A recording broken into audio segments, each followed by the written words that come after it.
DJ, how you doing this morning? I'm doing well this morning. Good. And getting ready for Christmas, I'm sure. The kids all shot out of a cannon. Tough one yesterday again. It seems like these games are getting a bit redundant. It feels like you guys struggling in the first quarter. That's been going on pretty much all year. And you finally broke through and scored some points in the first half, but it's just awful when you get into a little bit of a hole in these games. Yeah, we just got to figure out a way to start getting better in the first quarter and putting some points up instead of just having some stalled drives and everything. So, I mean, that's something we can look forward to working on next year. So we really got to hone in on it. You never want to go through something like this as a professional athlete. You probably never envisioned having to endure a 9-game losing streak. How do you get through the next couple of weeks? How do you go to practice? How do you set a tone? How do you set an example when you are in the position that you guys are in? Just go in, handle your business, and, hone in on the game plan for the next 2 weeks. Well, Thursday and then the next game against Green Bay. And, finish out strong. When you think about this game against a team like Detroit, they obviously have a ton of injuries, but they're 13-2 now. They have had like an excellent year. But did you notice that they were kind of down a little bit? Did you guys pick up on the fact that that this wasn't the same team that you played even 3 weeks earlier? Well, you can notice a little bit the different people that's in there. Yeah. But they all still play. They all still play hard. So, that didn't change for them. DJ, take us through the deep pass to you in the second quarter. Caleb overthrew you. It wasn't a catchable ball. It appeared from the press box, it appeared from watching that at the end of the route that you weren't going at full speed because you realized that maybe you weren't going to be able to catch up to the ball itself. Take us through that and what your thought process was, and did you slow up at the end of that route? Yeah, that play, he had threw it to a spot that we never talked about. So I was just running down the numbers, and I seen the ball too late to even really try to make an adjustment on it. So I was like, oh man. And then I had was like, I'm not going to get there. So that was that. This segment with DJ Moore is sponsored by Busey Bank, building business, growing wealth since 1868. Your first touch was another carry. They got you the ball real quick. You had a 2-yard gain. I know you don't mind doing that, but that seems like, when did you become the interior power back? It's just kind of crazy. I don't know, but the play you probably talking about, that it counted as a pass, but we practiced that a few times, and when I got it, it was really nowhere to go. So I was just trying to make something out of nothing, making it get a positive play out of it, a few yards. Yeah. Is that hard to develop a chemistry? I know it sounds like a silly thing, but the handoff from the quarterback is not something wide receivers typically do. Now, you have carried the ball many times out of the backfield, so maybe it's less of an issue. And in the play that Mully referenced, it was a forward pass because it wasn't a handoff. But we saw with Rome Odunze that it is something you can't take for granted as a wide receiver, because whether it was the mesh point, whether it was Rome just not grasping it, I don't know, but it didn't work. And it was a fumble, and it hurt the team. How hard is it to get used to taking a handoff from a quarterback from a wide receiver perspective? It's pretty, it's pretty difficult. It can be pretty difficult if you haven't done it over and over and over again. And it's tough because you don't know when he's going to either give you the ball or pull it. So at the mesh point, that's kind of different. There, you had 10 targets. You caught 7 for 68 yards. When you think about that game, that's pretty efficient. how did you feel you played, and how do you feel? It felt like that touchdown to Keenan Allen was a great play, and I think that you probably love to be on the receiving end of one of those. No, it was good to see him score. After the big chunk play of me catching it over the middle, and then him going out there and having a little double move, and Caleb making a nice throw to get it in between them two defenders and hit Keenan in stride, and it was an awesome play. This segment of DJ Moore is sponsored by Plumbers 911. Plumbing emergency? Call the plumbing professionals, available 24/7 at 1-833-PLUM-911. All right, DJ, last week, what was your reaction to the reaction of your comment when you said that you were thinking about vacation? In the locker room, I think Mark Grody asked the question, and there was a response, because anytime you hear a veteran athlete at this stage of a bad season mention the word vacation, the assumption and maybe the perception is that he has checked out. Was that a misperception, and how do you explain what you were trying to say? Yeah, it was definitely taken the wrong way, because he definitely asked about the off season and what about the next head coach or head coaches that will be coming in. I'm just like, I'm going to be thinking about vacationing with my family, and that's for Ryan Poles and everybody to figure out. So I really wasn't trying to say that I'm on vacation already, but I mean, it is what it is, and people going to run with it.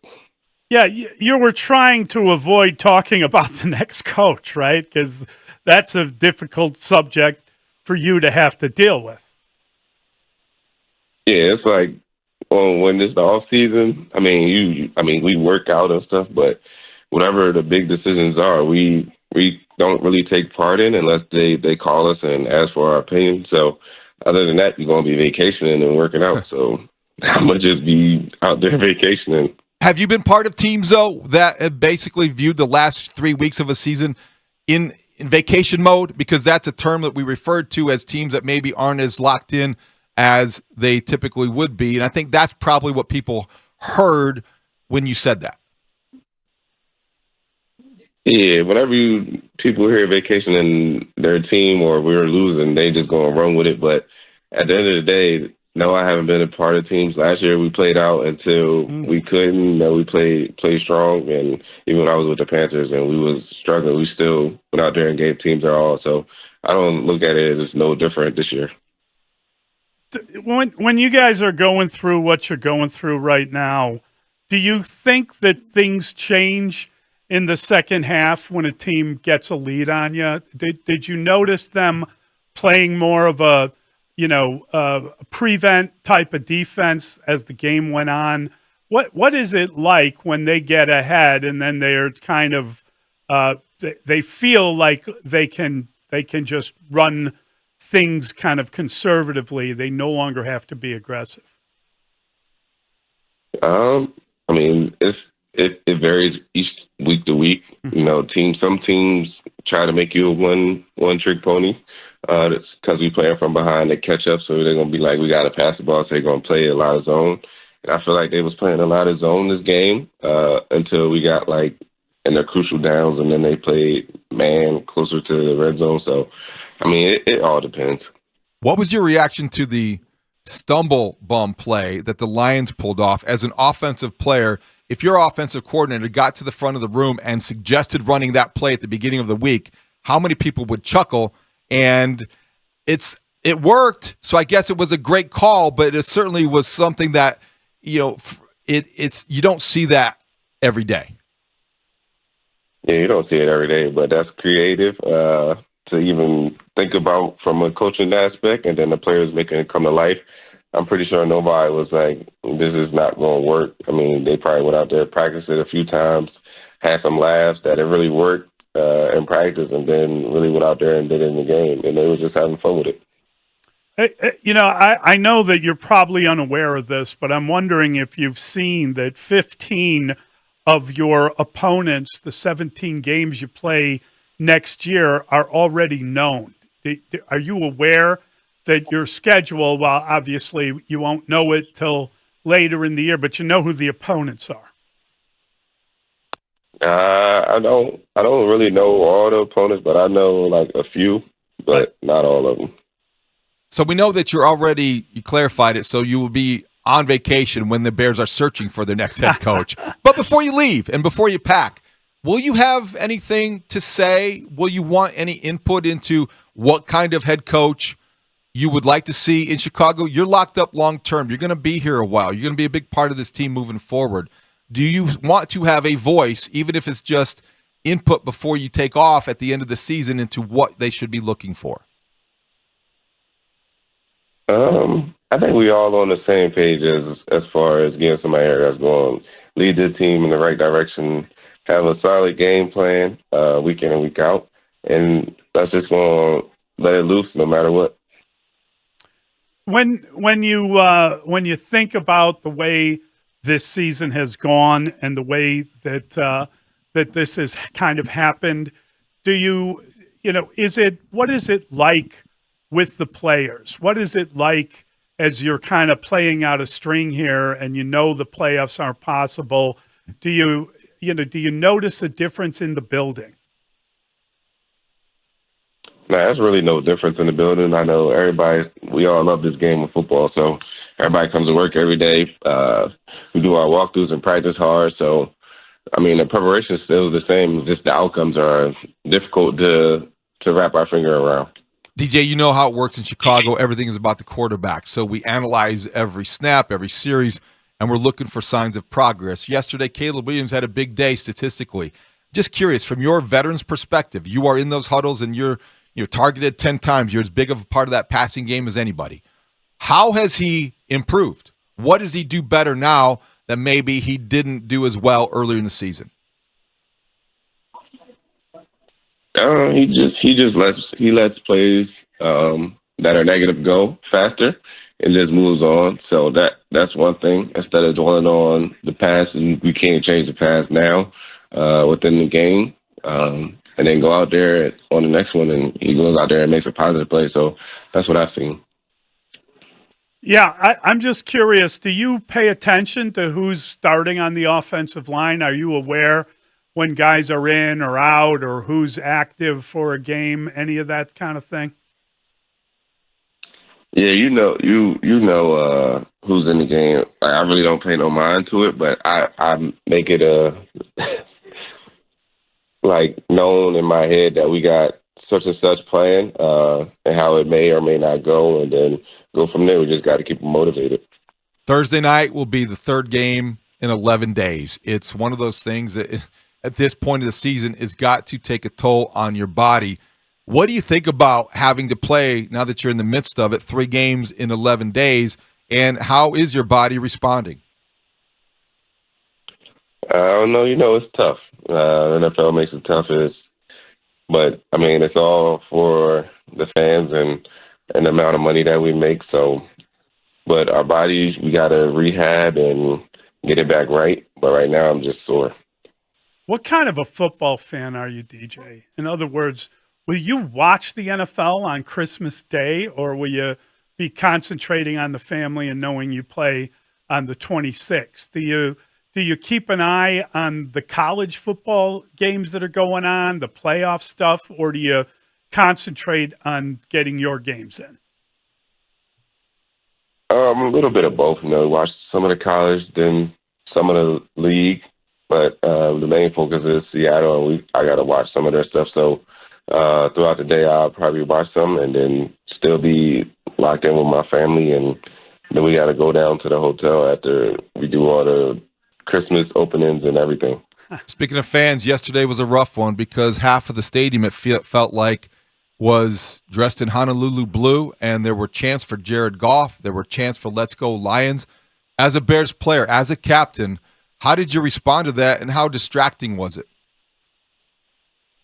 You just be like, it is what it is, because I know the fans, they pay a lot of money and have a lot of love for us, and we're not out there producing. So, I mean, you get it, but at the same time, it's just like that. You can see the difference, and when teams are winning throughout the league, right, they travel well and put pressure on the opposing team in their own stadium. So it was difficult to see, but understood why. Yeah, we had, we do the pre and the post game with a couple guys who played a long time with the Bears, and they were saying from their experience that you always remember that. Like, you remember when a season gets to a point where the fans aren't there or aren't cheering you, and an opponent comes in and their fans come with them. That is an embittering experience. It's great when you're on the road and you've got people behind you and you're kind of ruling the roost of another team, but it hurts when you're at home and you kind of remember it a little bit. Yeah, you definitely remember it. And that blue was out there. Yeah.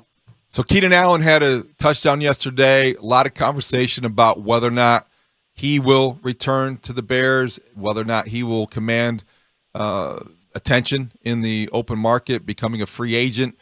You're with him every day. You're as close to him probably as any player in that locker room. What's your sense about the future for Keenan Allen? I know he wants to come back, want to run it back. That's going to be up to him and Ryan to figure out and get it all together. But that would be amazing. It's interesting. Like, really, since Thomas Brown took over, he's benefited as much as anyone. I mean, he's been featured more, and it seems like he's playing pretty well. That might be a way for him to get back into it, right? I think for a long time there, it felt like there was no chance that he would be back. But if he wants to play it back, I mean, again, I know this stuff always comes down to money, but I'm sure it'd be great if he did. Yeah, it'd be great if he did. He's definitely been playing better with the targets and the catches that he's had. So that's good to see, and he's been consistent. So I don't see why not if he wants to run it back. DJ, you mentioned Ryan Poles. It'll be up to him about the Keenan Allen future. I know it's above your pay grade, but is there an understanding that he is going to be back? Because outside of Hallis Hall, I think that's still a point of conversation and speculation.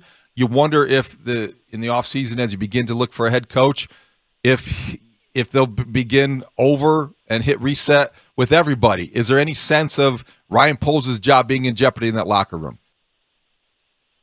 I don't think so. He put together a great roster, and I mean, he's been doing the best that he can.